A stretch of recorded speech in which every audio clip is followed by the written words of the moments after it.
सरकार की तरफ से ये कहा जा रहा है कि न्याय हो रहा है, मगर यहाँ साफ साफ दिख रहा है जातिवाद हो रहा है। इसको किस तरीके से देखते हैं? सबका विकास की बात, इसीलिए मैंने कहा, देखिए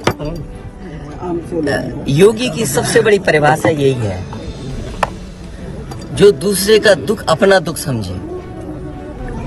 मुख्यमंत्री जी को किसी के साथ भेदभाव नहीं करना चाहिए, अगर वो मुख्यमंत्री उत्तर प्रदेश के हैं, और किसी भी घटना से राजनीतिक लाभ नहीं लेना चाहिए। अगर इस सरकार ने न्याय दिया होता, न्याय पहले दिन से देना शुरू किया होता, तो शायद हम लोगों पे भी दबाव नहीं बनता कि हम आते हो घर परिवार के लोगों से मिलते आकर। सर, कांग्रेस के लोग कह रहे हैं कि आप बीजेपी को फायदा पहुंचाना चाहते हैं मध्य प्रदेश। देखिए सुनिए, ये बात भी कांग्रेस के मुंह से अच्छी नहीं लगती। सर यूपी में बदला लेंगे उसका? नहीं, बदला बदली की बात मत करो, बदले बात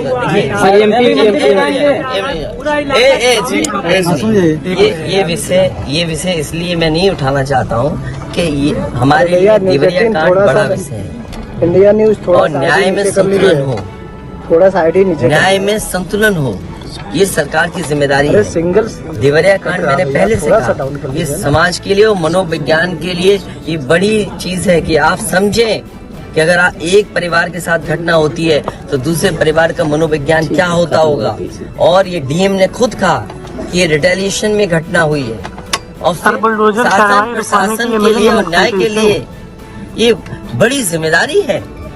भाई शासन प्रशासन और न्यायालय के लिए क्या मामूली बात है? आज तक पता नहीं है कि घटना कैसे हुई। पहली, प्रेम यादव को किसने बुलाया, प्रेम यादव वहाँ कैसे पहुँच गए मोटरसाइकिल से, उन्होंने कभी जमीन ली, उनका भाई बेच रहा है। अब परिवार की बातें क्या मैं बोलूंगा जो मैं जानता हूँ, क्या आप जो जानते हैं, जो आप जानते हैं कि भाई परिवार जो था अगर जमीन बेच रहा है, एक भाई ने बेच दी जमीन, इन बातों को मैं कहूँ कि वो परिवार अपने भाइयों के साथ कैसा व्यवहार करता था, ये बातें मैं कहूँगा क्या?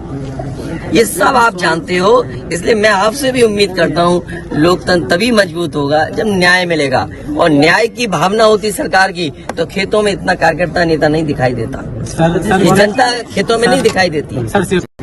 देखिए, मैं डीएम के स्टेटमेंट को मैं मानता हूँ। डीएम ने जो बात कही कि रिटेलिएशन में वो घटना हुई, और उस समय किसके मन में, किसके दिमाग में क्या था, किस वजह से अंधकार छा गया, और फिर उस घटना की वजह से घटना हुई है। और घटना वो भी गलत है, घटना ये भी गलत है।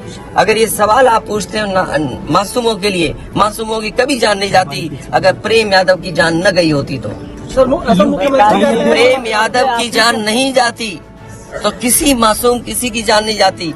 आखिरकार सरकार क्यों इस बात को छिपाना चाहती है कि प्रेम यादव को बुला करके मारा, और किसने मारा, धार से कैसे मारा? और यही नहीं, आप बताइए सुल्तानपुर में क्या एक ब्राह्मण डॉक्टर को ड्रिल से नहीं मार दिया? ड्रिल से क्या ड्रिल से नहीं मारा? क्या उनके परिवार के बच्चों को आपने गले लगाया? क्या उनके परिवार के सदस्य अस्पताल मिलने गए? क्या आपने सोशल मीडिया के लिए वो तस्वीरें खिंचवाई कि उनसे गले मिलते हुए तस्वीर खिंचा लें? मैं जानता हूँ दुख किसी के जाने का, किसी के खोने का। आज हम जरूर इस परिवार के साथ हैं या और लोग हैं, लेकिन जब वो अकेले बैठेंगे कभी याद आएगी उनके परिवार के सदस्य की, तो उन पर क्या गुजरेगी सोचिए आप। यहाँ बेटियां उसकी छोटी छोटी, क्या करेंगे? क्या बुलडोजर चलेगा? ये जनता रोक देगी बुलडोजर को। और सवाल ये नहीं है, सवाल ये नहीं है, सवाल ये नहीं है। एक मिनट जाइए ना, सवाल मैं बैठा हूँ। ये जो बुलडोजर चलाने की भाषा है, जो बुलडोजर चलाने की संस्कृति है, ये मत समझिए बुलडोजर में दिमाग नहीं होता है।